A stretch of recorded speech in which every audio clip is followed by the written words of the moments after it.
और अब बात कर लेते हैं युद्ध की। जब ज़ेलेंस्की ने कीव पर कब्जा बरकरार रखा था तो बहुत से एक्सपर्ट्स को भरोसा नहीं हुआ था कि रूसी फौजों को ऐसे करारा जवाब कैसे मिल रहा है।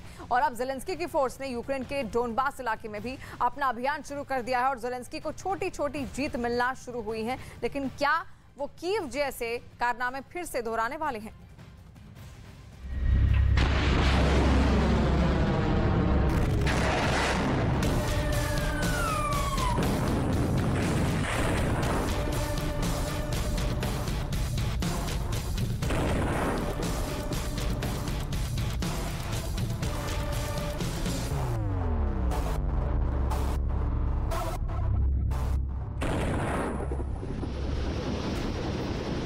एक बहुत मशहूर डायलॉग है, जंग कोई बच्चों का खेल नहीं है। जरूरी नहीं कि जो खेलों का चैंपियन हो वो जंग भी जीत जाए। इस शख्स का नाम है बाटो बासनोवा, रूस में टैंक वॉर का सबसे बड़ा खिलाड़ी, सबसे बड़ा चैंपियन, जिसने 19 देशों के टैंक कमांडर्स को खेल के मैदान में धूल चटा दी। बाटो बासनोवा की शोहरत और बहादुरी के किस्से पुतिन के कानों में भी पहुंचे। फिर पुतिन ने बाटो बासनोवा को यूक्रेन के खिलाफ जंग के मैदान में भेज दिया। फिर क्या हुआ? टैंक वॉर के विश्व विजेता ने यूक्रेन के कितने टैंक उड़ा दिए, ये सब आपको आगे बताएंगे।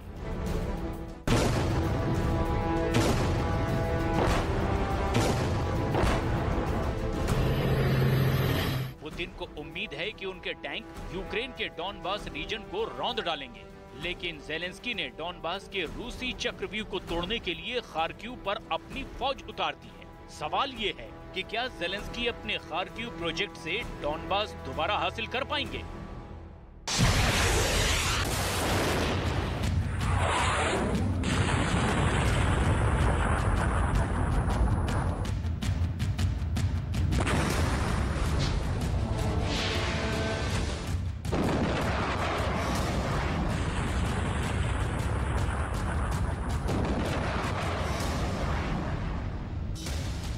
वो भी तब जब दावा ये किया जा रहा है कि रूस का एक और युद्धपोत एडमिरल माकारोव यूक्रेन की मिसाइल ने हिट कर दिया है। और मॉस्को के बाद ये दूसरा युद्धपोत है जो यूक्रेन का शिकार हो गया है। आखिर इसका सच क्या है? क्योंकि पूरी दुनिया के अखबारों में ये खबर सुर्खियां बटोर रही है कि पुतिन के पास मिसाइलों का जखीरा ही खत्म होता जा रहा है। ये सब आपको समझाएंगे, लेकिन सबसे पहले बात करेंगे टैंकों के वॉर गेम यानी टैंक युद्ध के खेलों के उस विश्व विजेता की, जिसकी कहानी आज हर कोई सुनना चाहता है। और ऐसा नहीं है कि महायुद्ध में सिर्फ यूक्रेन को ही नुकसान हो रहा है, बल्कि रूस को भी युद्ध की अच्छी खासी कीमत चुकानी पड़ रही है। और इसको आप इस तरह समझ सकते हैं कि पुतिन ने युद्ध में अपने विश्व विजेता को खो दिया है। ये तस्वीरें साल 2021 में इंटरनेशनल आर्मी गेम की हैं। खुद पुतिन ने इस खेल का उद्घाटन किया था। इस खेल में दुनिया के कई देशों के टैंक्स की टीमों ने हिस्सा लिया था। So now can we hear? प्रतियोगिता कुछ इस तरह थी कि हर देश के टैंक की टीम को एक निश्चित स्पीड रखते हुए युद्ध के मैदान में दिए गए टारगेट को हिट करते हुए रनिंग पूरी करनी थी। जो पहले पहुंचा वही हुआ विजेता। इस खेल में रूस की तरफ से टैंक की कमान संभाली थी 25 साल के बाटो बासनोव ने। बाटो बासनोव ने 50 मील प्रति घंटा की रफ्तार से रन करते हुए सबसे ज्यादा टारगेट्स पर सटीक निशाना लगाया था। बासनोव की T-72 B3 टीम ने चीन समेत 19 देशों के सैनिकों को इस टैंक युद्ध में हरा दिया था। ये एक बहुत बड़ी कामयाबी थी।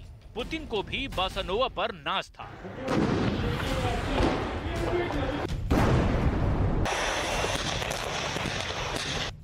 और इसीलिए जब यूक्रेन की जंग शुरू हुई तो पुतिन ने ये दांव खेल दिया और अपने प्यारे विश्व विजेता बासनोव को जंग के मैदान में भेज दिया।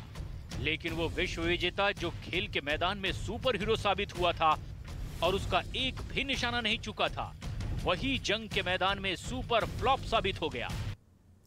और मॉस्को के बाद यूक्रेन ने रूस के एक और समंदर के सिकंदर को जल समाधि देने का दावा किया है। यूक्रेन ने दावा किया है कि उसके ड्रोन ने युद्धपोत एडमिरल माकारोव पर सटीक वार किया।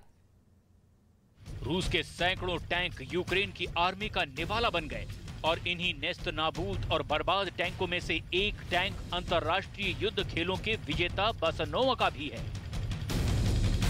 रूस के उन परिवारों में अभी हाहाकार मचा हुआ है जिनके बेटे जंग के मोर्चे पर है।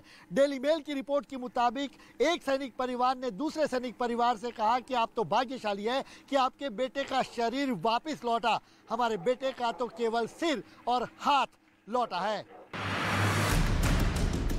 ये कहानियां बेहद दर्दनाक हैं। जंग का उसूल भी यही होता है, सावधानी हटी दुर्घटना घटी। और कई बार तो आप कितने भी सावधान हों, मौत सीधे बम बनकर जिंदगी खत्म कर देती है। मॉस्को के बाद अब दावा ये किया जा रहा है कि काला सागर में एक और युद्धपोत पर यूक्रेन का निशाना एकदम सटीक लगा है। ये तस्वीर देखिए। यूक्रेन का दावा ये है कि उसने मॉस्को के बाद रूस के एक और युद्धपोत माकारोव को अपनी नेपच्यून मिसाइल से हिट किया है। युद्धपोत एडमिरल माकारोव को यूक्रेन में ही बनाई गई नेपच्यून से हिट किया गया है, जिसमें युद्धपोत पर आग लग गई और धुआं भी उड़ता नजर आया। दावा ये भी किया जा रहा है कि रूस डैमेज कंट्रोल में लगा हुआ है और युद्धपोत माकारोव की आग बुझा रहा है। ओसिन डिफेंडर नाम के एक ट्विटर हैंडल से ट्वीट किया गया कि रूसी युद्धपोत पर हमले का दावा सच हो सकता है, क्योंकि स्नेक आइलैंड के पास इस पूरे इलाके में बचाव के लिए कई जहाज और विमान देखे जा रहे हैं। ये भी रूस का बड़ा हथियार है। इस युद्धपोत से फायर की गई मिसाइलें दुश्मन के ठिकानों को तहस नहस कर देती हैं। दिसंबर 2017 में ये युद्धपोत ब्लैक सी में कमीशन किया गया था। ये एकदम नया वॉरशिप है, जिसके अब यूक्रेन की नेपच्यून मिसाइल के टारगेट पर आने की बात कही जा रही है।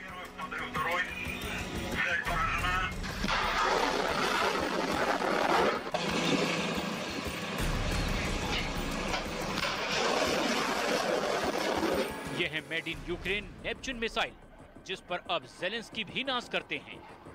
मॉस्को को डुबोने वाली इस मिसाइल की चर्चा अब पूरी दुनिया में हो रही है। ये मिसाइल बहुत बेरहमी से अपना टारगेट हासिल करती है। एक तरफ यूक्रेन की मिसाइलें कमाल दिखा रही हैं, तो दूसरी तरफ ब्रिटेन के chief of defence staff admiral sir Tony Radakin का ये दावा है कि रूस को इतना जबरदस्त नुकसान हुआ है कि 24 फरवरी से अब तक वो अपनी 25% यानी 1/4 ताकत यूक्रेन के मैदान में ही नष्ट कर चुका है।